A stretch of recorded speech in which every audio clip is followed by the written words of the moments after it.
राम जी के अपने भाई को जब तीर लगा था, तो राम जी विष्णु भगवान के अवतार थे। एक बार राम जी उस तीर लगे हुए जगह पे हाथ रख देते तो क्या वो जख्म सही नहीं हो जाता? हो जाता कि नहीं? लेकिन राम जी तो भैया ठहरे भगवान। उन्हें पता था कि आने वाले कलयुग में बहुत सारे ऐसे तांत्रिक घूमने लगेंगे जो कहेंगे कि मर्यादा पुरुषोत्तम राम ने जो मंत्र पढ़ा था, मैं उसी मंत्र को पढ़ के आपके AK-47 का गोली लगाया साफ कर देंगे, बिच्छी काटा है साफ कर देंगे, सांप काटा है साफ कर देंगे। इसलिए राम जी अपने भाई को तड़पते हुए छोड़े और कहें हनुमान जी को कि जाइए आप हिमालय से संजीवनी बूटी लाइए, जो हनुमान जी को दिखाता है कि यदि समय रहते अगर आप मेडिकल सुविधा ला सकते हैं। आज के समय में अगर आप देखेंगे, मजाक में सेंस में ना लेंगे तो आज के समय में वो एम्बुलेंस को दर्शाता है। आप इसे मजाक के सेंस में ना लेंगे तो आज के समय में एम्बुलेंस को दर्शाता है और मेडिकल दवाओं को दिखाता है कि अगर आपको कोई तकलीफ है तो आप तुरंत जाइए डॉक्टर के पास, देर मत कीजिए और दवाइयां लाइए। वरना राम जी को क्या, आपको क्या लगता था राम जी के पास शक्ति ना है? अरे भाई साहब, बड़का बड़का लीला करके यहाँ पे वहां जो दिखाता है। लेकिन आज के समय में हम लोग, क्योंकि भारत अंग्रेजों को पता था कि भारतीयों का शास्त्र में ऐसा चीज है कि अगर ये सचुरा पूरा अच्छा से जान जाएगा सब ना, तो हमारे इंग्लैंड को पीछे छोड़ के चल जाएगा। लेकिन उन्होंने इस चीज को दबा दिया, रामायण को केवल किताब रख दिया, ना कि उसे केस स्टडी में बता दिया। जबकि हार्वर्ड, ऑक्सफोर्ड जैसी यूनिवर्सिटी में ये सब चीजों को केस स्टडी पे पढ़ाया जाता है कि देखो राम जी ने क्यों नहीं उस चीज को सही किया, क्योंकि इसका 800 साल 200 साल 1000 साल बाद क्या असर पड़ेगा। उस ससुरे हमरे किताब पढ़ के आगे बढ़ गए सब, हम लोग को थरिया थमा दिया, तू रामायण पे लड़, तुम महाभारत पे लड़, हम हिंदू तुम मुसलमान, तुम सिख तुम ईसाई। लेकिन आज भी हम लोग नहीं समझते इस चीज को, आज भी आप लोग समझिए इस चीज को। और दूसरा देखिए, आप आगे हर चीज को अगर आप देखेंगे, बहुत सारा चीज का रामायण महाभारत उसमें देखेंगे आप, रावण मारा गया क्यों? अपने भाई को क्या किया था? बता दिया था। जबकि रावण नहीं मारा जाता अगर वो अपने भाई को नहीं बताता कि मेरी नाभि में अमृत। इसलिए ये क्या दर्शाता है? ये यही दर्शाता है कि अगर आप किसी राज को चाहते हैं छुपा लेना, इसका सबसे अच्छा तरीका है कि किसी को न बताएं। क्योंकि अगर आप अपने करीबी को कोई राज बताते हैं तो करीबी का भी कोई ना कोई करीबी होता है। इसलिए अगर आप चाहते हैं तो किसी को ना बताएं, स्पेशली महिला को तो बताइए मत। आप बुरा मानिएगा लेकिन ये चीज हकीकत है। किसी महिला को बताइएगा ना, हाई बात मत बताना, तो अपनी सहेली को बताएगी और उसको भी कहेगी किसी को बताना नहीं, और वो पूरा लॉज पीट देगी हल्ला, और सबको यही बात कहा जाएगा किसी को बताना नहीं।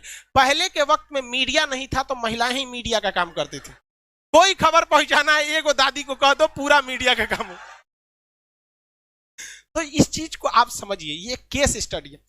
राम जी बड़ा बड़ा लंका जलाया गया, ये हुआ, ये सारा चीज। लेकिन जब वनवास काट के जब वो घर आए, तो घर पे आए तो सबको पता है कि सीता जी 83 दिन तक लंका में थी। लेकिन रावण को श्राप भी तो था कि अगर वो सीता जी को गलत नियति से टच भी करता है तो भस्म हो जाएगा। था कि नहीं था? पूरी दुनिया जानती थी कि सीता जी एकदम पवित्र है। लेकिन जब वो अयोध्या पहुंची तो राम जी लोगों ने सवाल उठा दिया कि सीता जी को अग्नि परीक्षा देनी पड़ी। सवाल उठाया गया था कि नहीं उठाया? तो राम जी कभी नहीं चाहते थे कि वो अपनी पत्नी को, जगत जननी मां सीता को, वो अग्नि परीक्षा में बैठाएं। लेकिन समाज में आकर उन्होंने कहा कि 90% लोग को विश्वास है कि सीता जी क्या है, एकदम पवित्र है। इवन कि अशोक वाटिका में रावण रखा था तो उसके अंदर भी बहुत ज्यादा इंसानियत थी। और कहा भी, मतलब एक रावण के, बहुत से लोग रावण की इंसानियत को भी कहते हैं और कहते भी हैं कि सीता जी को पवित्र लौटाया गया था। तो ये राम जी की मर्यादा, राम जी की बहादुरी तो थी ही, लेकिन इससे कहीं ज्यादा रावण की इंसानियत भी थी। और जो दशहरा के दिन रावण को जलाते हैं तो एक कोटेशन आता है, ये रावण भी बोलता है, मुझे आग लगाने वालों जरा ये बताओ इस भीड़ में राम कौन है। लेकिन हम लोग दशहरे में उस रावण को जलाते हैं। हकीकत देखिएगा तो उससे नीच और आदमी आज हम लोग बन के बैठे। हम लोग से कहीं ज्यादा इंसानियत उस रावण में था उस वक्त। लेकिन राम जी अयोध्या आए ना तो 90% लोगों को पता था, 90% लोग खुश थे कि आज हमारे मर्यादा पुरुषोत्तम राम आ गए। लेकिन उस समय भी लोगों की कमी नहीं थी, लोग की कमी उंगली उठाने की नहीं थी। लोगों ने भगवान पर उंगली उठा दिया और भगवान ने सोचा कि चलो ना हम अग्नि परीक्षा दे देंगे। जगत जननी माँ सीता तो पवित्र ही है, अग्नि परीक्षा में क्या हो जाएगा, सफल तो हो ही जाएंगे। हुआ भी वही, माँ सीता अग्नि परीक्षा में बैठी और कहा गया भैया अगर पवित्र रहेंगी तो आग नहीं जला पाएंगी, और अब अपवित्र है तो आग जला देगी। क्या सीता जी को आग जला पाई थी? नहीं। लेकिन हुआ क्या उसके बाद, जब सीता जी आई तो रोती। मुझे दुनिया से मतलब नहीं था, ये राम आपसे मतलब था। राम जी आपने ही जब हमको कह दिया अग्नि परीक्षा के लिए, ये दुनिया मेरे किसी काम के नहीं। वो धरती माँ से जन्मी थी और धरती माँ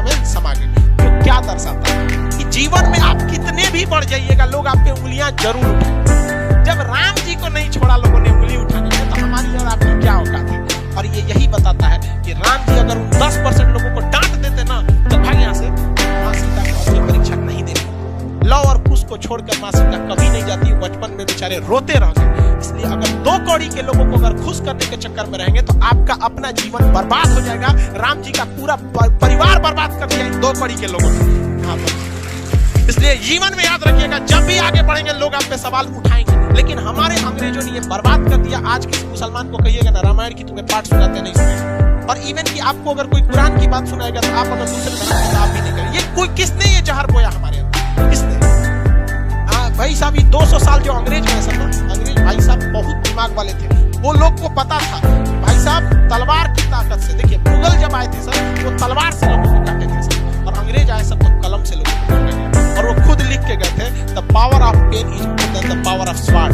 कलम की ताकत तलवार से ज्यादा होती है। हमारा वैचारिक नपुंसक बना के चले गए सब अंग्रेज, हमारी शिक्षा व्यवस्था को बर्बाद कर दिया। और इसे लड़ने का काम किया था राजीव दीक्षित ने, और इसमें किसी न किसी की चाल थी जिन्होंने राजीव दीक्षित को आकस्मिक मृत्यु कर दिया, और जो हमारी वैचारिकता को एक ग्लोबल लेवल पर ले जा रहे थे। तो खैर आप भी समझते हैं, इस सब चीज में मत पड़िएगा, धार्मिक चीजें गलत होती है, लेकिन हम लोग इसके शिकार हुए हैं। हम लोग को शिकार बनाया गया है ये अंग्रेजों ने।